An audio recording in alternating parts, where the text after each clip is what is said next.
Hello everyone. In this video, let us discuss about allotropes of carbon. In our previous videos, we have seen the introduction to carbon and its compounds, and also we have seen how carbon forms different types of bonds, that is sp, sp2 and sp3 hybridizations, and how it is going to form single, double and triple bonds. Now let us discuss about one of the peculiar property of carbon which makes it different from remaining elements, allotropy.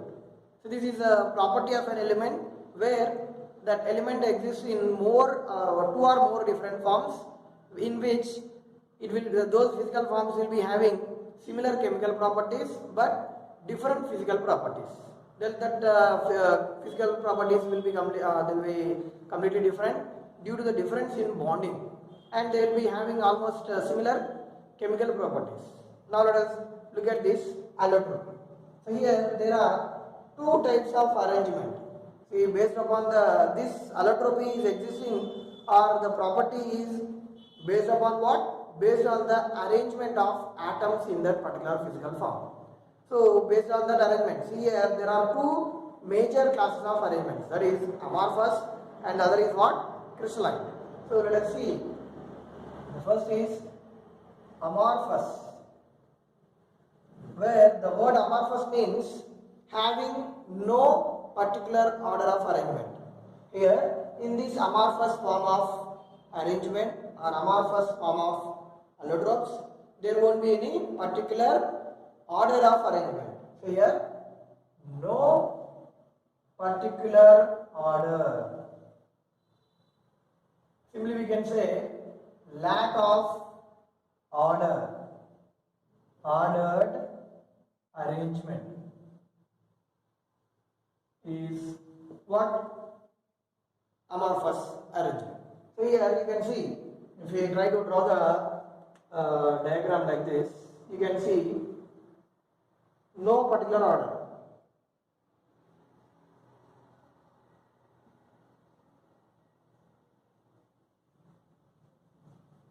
So there won't be any particular order of arrangement. So here there is a hexagon, here there is a pentagon, here there is a polygon, and again a hexagon. So in this manner, no particular order or the ordered arrangement will be there. So such kind of arrangement is known as what? Amorphous arrangement, lacking order. So coming to the examples of this amorphous or amorphous allotropes is coal, coke and charcoal. Charcoal, which includes both animal, plant and sugar charcoal, all kinds of charcoals comes into the amorphous form of allotropes, right? So they don't have any particular order of arrangement. Due to this, what happens is they don't have no sharp melting points, or we can say no sharp physical properties. No sharp physical properties.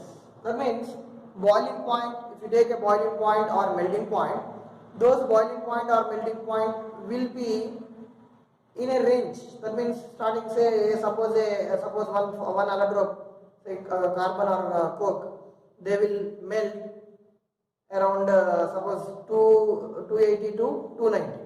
They don't have a particular melting point. That is what? They don't have a sharp melting or boiling points.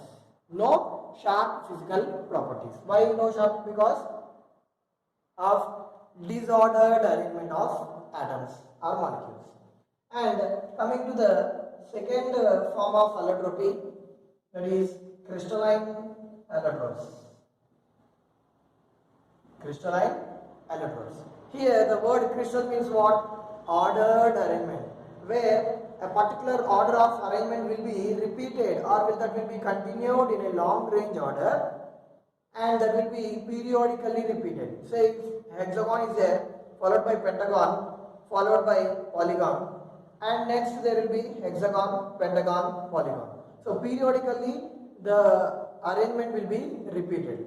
Such arrangement is known as what? Crystalline arrangement or crystalline allotropes. Here specific order of arrangement, specific order of arrangement of atoms or whatever it may be, molecules, like that. So due to that specificity in the arrangement of atoms, they have sharp melting points, sharp physical properties. Physical properties includes melting and boiling. So they will be having sharp physical properties, melting or boiling points. And coming to the examples of this type is diamond, graphite, and buckyballs. All these are the different types of crystalline forms or crystalline allotropes.